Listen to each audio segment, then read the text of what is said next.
Assalamualaikum warahmatullahi wabarakatuh. Perkenalkan, nama saya Leni Wulandari. Di sini saya dan teman saya Zidan Wahyu Prayoga ingin menjelaskan atau mempresentasikan mengenai rasio likuiditas. Untuk itu, pertama-tama kita harus mengetahui terlebih dahulu apa itu rasio likuiditas. Rasio likuiditas merupakan rasio yang menggambarkan suatu perusahaan dapat membayar hutang atau kewajiban jangka pendeknya. Apa artinya? Artinya perusahaan tersebut dapat melunasi atau membayar kewajiban terlebih pada saat jatuh tempo sesuai dengan semestinya. Itu artinya rasio likuiditas berfungsi untuk menunjukkan atau mengukur dari perusahaan tersebut dalam memenuhi kewajiban jangka pendeknya, baik kepada pihak eksternal perusahaan maupun bagi pihak internal perusahaan. Contohnya yaitu seperti pembayaran gaji atau upah karyawan. Adapun tujuan dan manfaat dari rasio likuiditas tersebut. Yang pertama, rasio likuiditas berfungsi untuk mengukur perusahaan tersebut dapat membayar kewajiban jangka pendeknya sebelum sesaat jatuh tempo.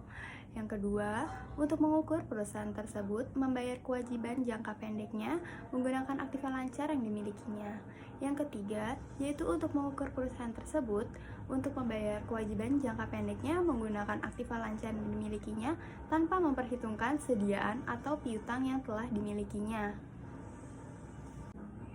Selanjutnya, untuk mengukur atau membandingkan dari sediaan yang dimiliki dengan modal kerja yang ada, kemudian untuk mengukur atau menilai seberapa banyak kas yang dimiliki untuk membayar kewajiban yang ada, kemudian dijadikan sebagai alat untuk melihat atau merencanakan masa depan dengan melihat posisi likuiditas dari perusahaan tersebut dengan membandingkan beberapa periode yang ada. Adapun manfaat rasio likuiditas untuk pihak luar atau pihak eksternal perusahaan yaitu untuk mengetahui seberapa liquid atau seberapa mampukah perusahaan tersebut dalam memenuhi kewajibannya kepada pihak ketiga. Hal itu tergambarkan dari rasio yang dimilikinya. Selanjutnya, ada jenis-jenis dari rasio likuiditas yang akan dijelaskan oleh teman saya Zidan Wahyu Prayoga. Saya, Zidan Wahyu Prayoga, akan membahas tentang jenis-jenis rasio likuiditas. Rasio likuiditas memiliki 5 jenis, yaitu 1. Rasio lancar, kedua rasio cepat, ketiga rasio kas, keempat rasio perputaran kas, dan yang terakhir yang kelima inventory to net working capital. Jelaskan yang pertama adalah rasio lancar. Rasio lancar merupakan rasio untuk mengukur kemampuan perusahaan dalam membayar kewajiban jangka pendek atau utang segera jatuh tempo pada saat ditagih secara total. Rasio lancar dapat pula dikatakan sebagai bentuk untuk mengukur tingkat keamanan suatu perusahaan. Perhitungan rasio lancar dapat dilakukan dengan cara membandingkan antara total aktiva lancar dengan total utang lancar.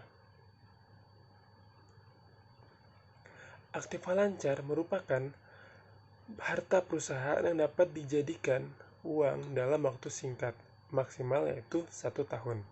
Komponen aktiva lancar meliputi kas, bank, surat-surat berharga, piutang, sediaan, biaya dibayar muka, pendapatan yang masih harus diterima, kredit yang diberikan, dan lancar lainnya. Sedangkan utang lancar merupakan kewajiban perusahaan jangka pendek yaitu maksimal 1 tahun, artinya utang ini segera harus dilunasi dalam waktu paling lama 1 tahun.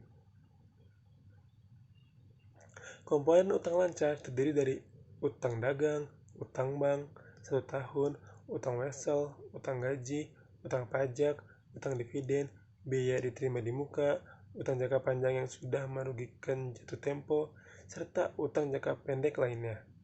Dari hasil pengukuran rasio, apabila rasio lancar rendah, dapat dikatakan bahwa perusahaan kurang modal untuk membayar utang.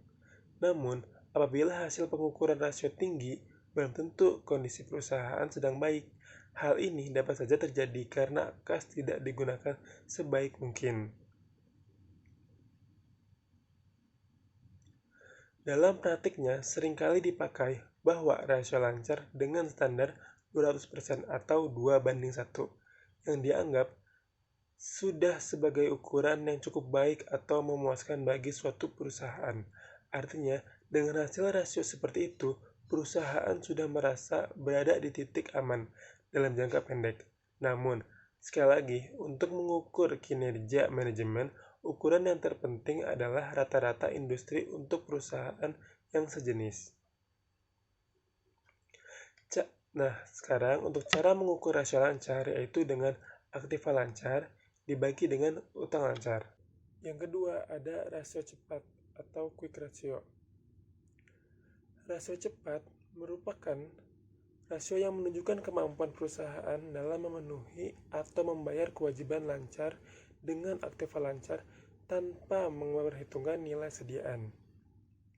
Artinya, nilai sediaan kita abaikan dengan cara dikurangi dari nilai total aktiva lancar. Untuk mencari quick ratio diukur dengan dari total aktiva lancar dikurangi dengan nilai sediaan dibagi total utang lancar. Rata-rata industri untuk quick ratio biasanya sebesar 1,5 kali. Jika perusahaan berada di atas rata-rata, maka keadaan perusahaan lebih baik. Kondisi ini menunjukkan bahwa perusahaan tidak harus menjual sediaan bila hendak melunasi utang lancar. Akan tetapi, dapat menjual surat berharga atau penagihan piutang. Akan tetapi, jika rasio perusahaan di bawah rata-rata industri, keadaan perusahaan lebih buruk dari perusahaan lain.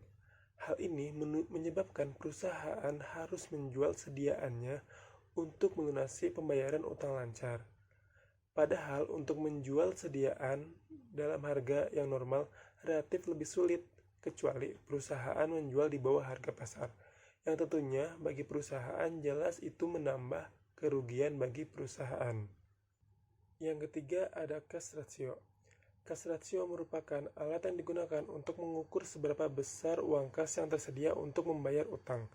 Ketersediaan uang kas dapat ditunjukkan dari ketersediaannya dana kas atau yang setara dengan kas, seperti rekening giro atau tabungan di bank, yang dapat ditarik setiap saat. Dapat dikatakan rasio ini menunjukkan kemampuan sesungguhnya bagi perusahaan untuk membayar utang. Jangka pendeknya. Rumus untuk mencari rasio kas atau cash ratio yaitu kas atau cash equivalent dibagi kurang liabilities atau total utang lancar, atau dapat juga dengan kas ditambah bank dibagi total utang lancar atau kurang liabilities. Dan untuk rata-rata industri untuk cash ratio biasanya sebesar 50%. Yang keempat ada rasio perputaran kas. Rasio perputaran kas merupakan rasio untuk mengukur tingkat kecukupan modal kerja perusahaan yang dibutuhkan untuk membayar tagihan dan membiayai penjualan. Artinya, rasio ini digunakan untuk mengukur tingkat ketersediaan kas untuk membayar utang dan biaya-biaya yang berkaitan dengan penjualan. Rumus yang digunakan untuk mencari rasio perputaran kas yaitu dengan penjualan bersih dibagi modal kerja bersih. Nah, untuk rata-rata perputaran kas adalah sebesar 10%. Apabila rasio perputaran kas tinggi, ini berarti ketidakmampuan perusahaan dalam membayar tagihannya.